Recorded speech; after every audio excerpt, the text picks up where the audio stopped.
Hello.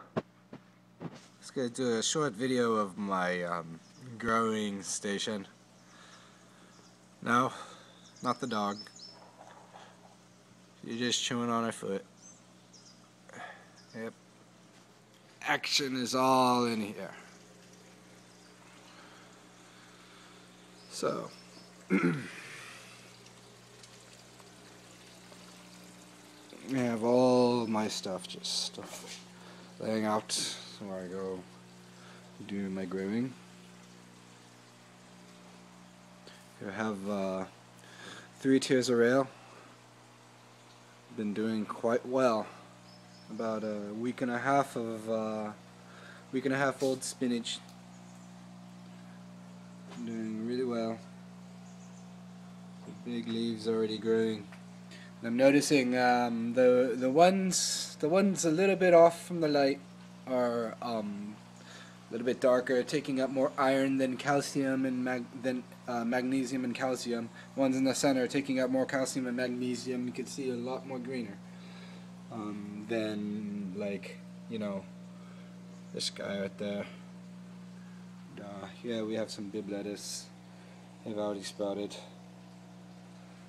More bib lettuce, a little bit younger, yeah, under a week old. And you see I have my sump, and I have the pump inside this with this. It's like a tube in a basket, so that's my filter, and it sticks up out of the water. So here we have bok choy. And what I do is I do perlite, then coconut husk, and then soil. So that way when I pull up my roots, they don't stick. I can pull them up without destroying them. Here, more bib lettuce. I put them right under the light as soon as they broke the surface. You know, as soon as they develop leaves, you want them under the light, because then you get that photosynthetic osmosis going upwards away from gravity. You see I have my calcium magnesium. It is nitrogen based 200, so nitrogen based for foliage. I use that calcium magnesium supplement for my vegetative greens, and as well as this is a very light solution, not very strong. This is my strong hydroponic. Once I'm in full veg, I give it all the boost. You see, maximum for mild NPK maintenance, and I have notes on here too. You know, I take notes. I study up on my chemistry, and I just know what to use in what phase and what not to use in combination with other stuffs to prevent nutrient lockout. I have a little bit of a cold, so my nose is plugged up. You see your iron, sulfur, calcium, manganese, and magnesium. But I use that here for my primary calcium magnesium uptake. I use organic based pH down. This is silica based solution 003, so it has a lot of potassium for osmotic action. Take up nutrients faster. You want to use this right before you take cuttings from a mother plant too. You want those new juvenile growths to be as strong as possible before you take them off from the mother. You're cutting the umbilical, so you want them to be able to walk. I use my vitamin B supplement too. It's a very light solution. It's about 1/8%, 0.125%. Iron, magnesium, zinc, chelating, and I use that with my clones too. A little bit is good, because you don't want to use this. This is too strong for your clones, and it has you don't want nitrogen yet for your clones. It has enough nitrogen through the water, but the dosing is very mild at the beginning, because you have more than 3% calcium and more than 1% magnesium. In this one you have less than 1/8% of those 3 micronutrients. And I have my powder blue Miracle Grow. That's a 24A16, and I usually use that. I use that after this guy, because you know, I step it up very gradually. My humic acid is very good. These are from peat bogs, and this is my cloning solution, 484. You know, because that phosphorus, you need that phosphorus to produce roots and stems and shoots, and you know, it has no leaves. It does not want to. You do not want to promote leaf action. You want to promote root action with clones. So you want, you know, not as much nitrogen. 484. You want dominantly phosphorus. And it'll use up all its potassium to sprout more roots. So you don't need to give it more potassium. You just need to make it think that it does not have enough potassium to live. So it needs to use it all up and synthesize phosphorus. Make roots, make roots. Here we have more bib lettuce. These are emerald, ruby. They are hybrid. They are pretty small. You know, I've been trying to grow a little bit smaller bib lettuces because you know, they're about 4 to 5 inches big. So I am picking those hybrids based on the setup I have here. This is about that's about 5 inches like that. So once, you know, I get bib lettuces up in here, they will all be in each spot, and once they mature, I will expand them out to every other spot, and I can have them as mature adults just in this system, just almost pretty much set it and forget it. I can control my nutrients. This is my vegetative cycle. I have my bloom cycle behind me in buckets. We have some basil, more spinach on the top rail. Up here I have tomato. I'm going to get that tomato back into my my bloom cycle, my bloom hydroponic system. We'll just let it veg for now. It's a pretty cool, nifty thing. This is like this is a drain pipe guard. I put a larger tube around it. That tube, it fits around there, and that becomes my bell siphon guard. And then I can still reach in and grab my bell siphon, and it also serves as a net pot. So, you know, you don't want to, this thing here, $7. But when you consider, you know, made of food grade plastic, food grade of course, because you know they use these at irrigation systems. But when you look at things, you want to recycle things. You look at double purpose and utilization and application of things a lot. You know, you can use these as a net pot too. So, you know, you have a bunch of these laying around, you start creating more beds, more bell siphons, and, you know, you have a surplus of that. But, you know, in the meanwhile, you use them as a net pot. And, you know, you don't want to go, these size net pots are $5, and they're made of this stuff. You know, pliable, they break, after time they're brittle.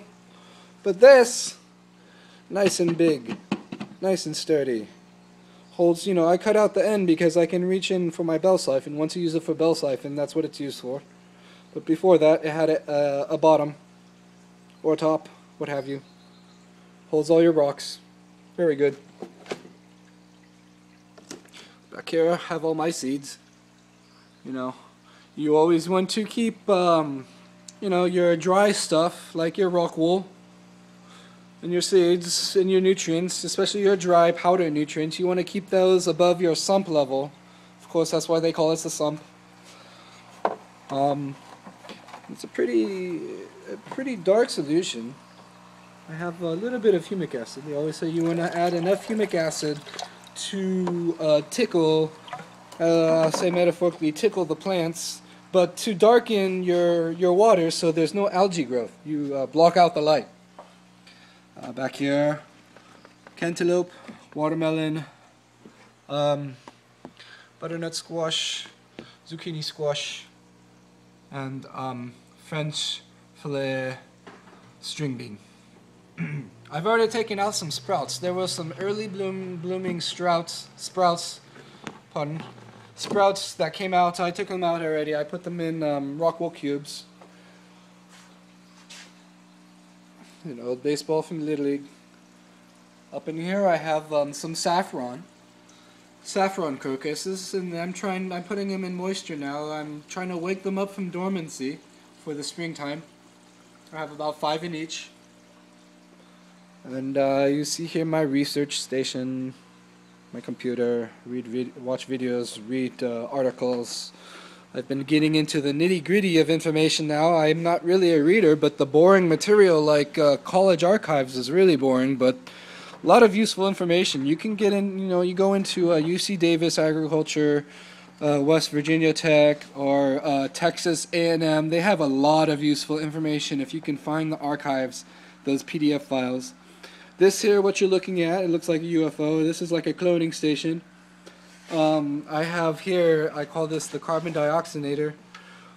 You know, it has 2 manifolds, well actually 3, as overflow.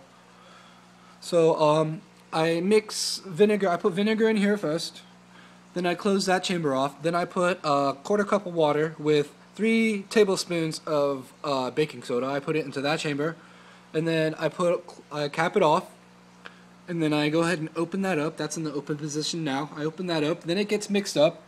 Then I use my regulation valve, and it charges and it spews out carbon dioxide through these pipes here.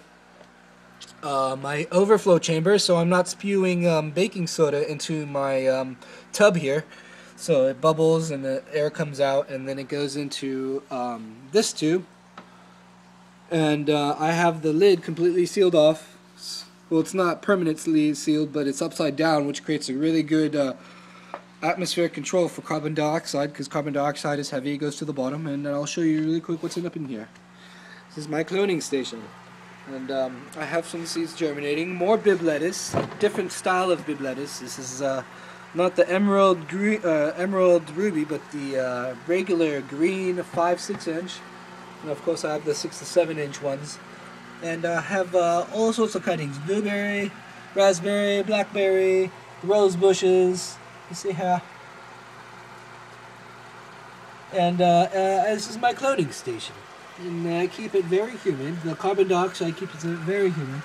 And you see here, I have my bubbling stone, and I have a pipe going to this pump, so it's constantly going in a counterclockwise circle. You see the pipe down there? You see, feeding all the edges, and you know, these are just leftover pipe. You know, I decided to cut them because I wanted to grow bigger pipes. So you know. These were little short 4-foot pipes. I cut them into 6-inch segments, and they're really great for cloning. You know, you just put a bunch of these vertically into a tub, and there you go. You got a cloning station. And you flip the lid. You see the tube there, the end. That tube gets the carbon dioxide. Really great for the leaves, because you know, you cut the leaves because you want to promote the roots, but you don't want the leaves to die, so you give them a little bit more stimulation to want to photosynthesize, so they don't die out, because they're what's left of supporting and trying to grow roots. You want that activity happening in the leaves, because the leaves have stored up all the phosphorus that are going to grow the stems and the roots and the shoots and the quick inside the root. I have here my zucchini. I have an early bloom zucchini, 2 week, and then all these other ones are 1 week. They've already sprouted, so I put them into rock wool and I covered them back up in the soil they sprouted in. That provides them the nutrients they need so they don't go into shock. Up here you see one's already pushed up the soil, and these guys are butternut squash. You have here my blackberry. This used to be a 20-foot vine. I took all my segments and I'm cloning them. Now it's a shorter. I have about like 7 nodes on them left with leaves that still support it. You see there I have on, I forgot what those were. I think those were my early germinating string bean. And you see this is my bloom hydroponic system. You see that, red and blue. And my full spectrum. Alright. Thank thanks for visiting. And that's what I got going on. Ciao.